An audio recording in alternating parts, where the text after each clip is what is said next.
Hi friends, welcome to my channel.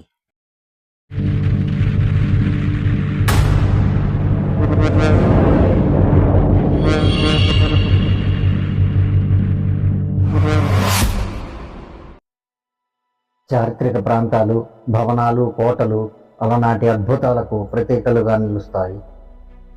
ఘనమైన చరిత్ర గల మన ఇండియాలో ఇలాంటి ప్రాంతాలు ఎన్నో ఉన్నాయి. పర్యాటకులను విశేషంగా ఆకట్టుకుంటున్నాయి. వీటిలో ఒకటి మహారాష్ట్రలోని పూణేలో ఉన్న శనిపర్వాడ కోట.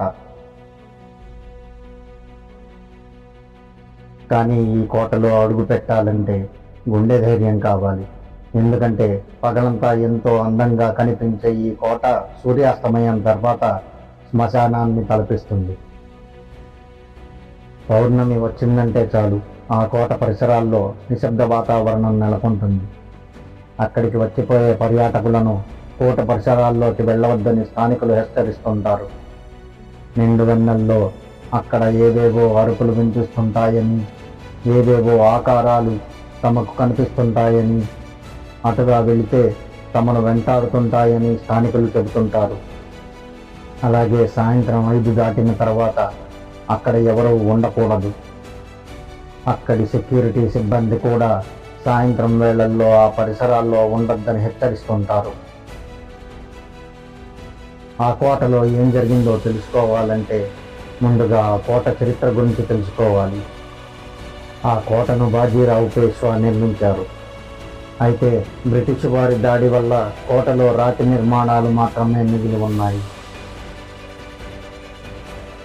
బాజీరావు మరణం తర్వాత అతని కుమారుడు నానాసాహెబ్ అని పిలువబడే బాలాజీ బాజీరావు మరాఠా సామ్రాజ్యాన్ని చేజిక్కించుకున్నాడు. నానాసాహెబ్కు మాధవరావు, విశ్వాసరావు, నారాయణరావు అనే 3 కుమారులు ఉన్నారు.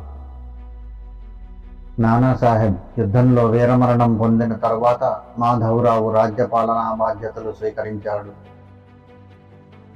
మరో భయానక యుద్ధంలో అతని 2వ సోదరుడు విశ్వాసరావు కూడా మరణించాడు. తమ్ముడి మరణాన్ని జీర్ణించుకోలేక మాధవరావు ఆత్మహత్య చేసుకున్నాడు. అది 1773. తండ్రి అన్నల మరణం తర్వాత 3వ కుమారుడైన నారాయణరావు సామ్రాజ్య బాధ్యతలు స్వీకరించాల్సి వచ్చింది. అయితే అతడికి 16 ఏళ్ల వయసు మాత్రమే. చిన్న వయసు కావడం వలన అతడి పిన తండ్రి రఘునాథరావు సలహాలు సూచనలతో సామ్రాజ్యాన్ని నడిపేవాడు. రఘునాథరావు అతని భార్య ఆనందీబాయిలు కుటిల బుద్ధితో సామ్రాజ్యం మీద పట్టు సాధించారు. నారాయణరావును గృహ నిర్బంధం చేశారు.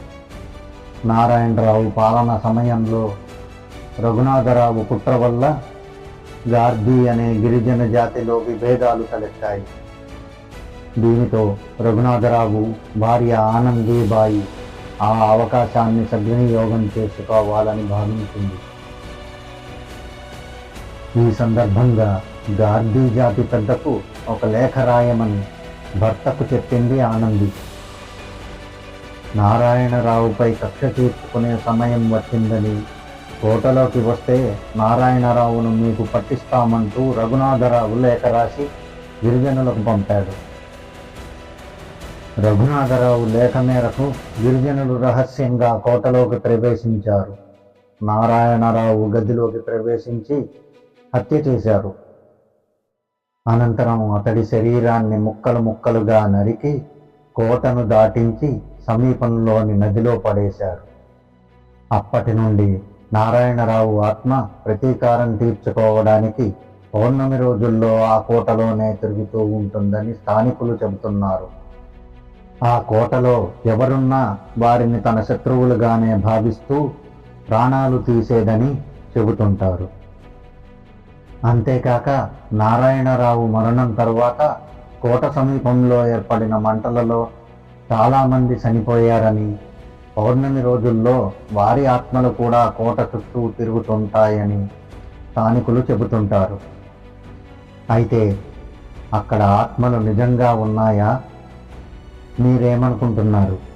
కామెంట్ సెక్షన్లో కామెంట్ చేయండి ఫ్రెండ్స్. ఈ వీడియో నచ్చితే లైక్ చేయండి, షేర్ చేయండి, సబ్స్క్రైబ్ చేసుకోవడం మర్చిపోకండి. ఓకే ఫ్రెండ్స్, మరొక మంచి వీడియోతో మళ్ళీ కలుసుకుందాం. Thank you friends.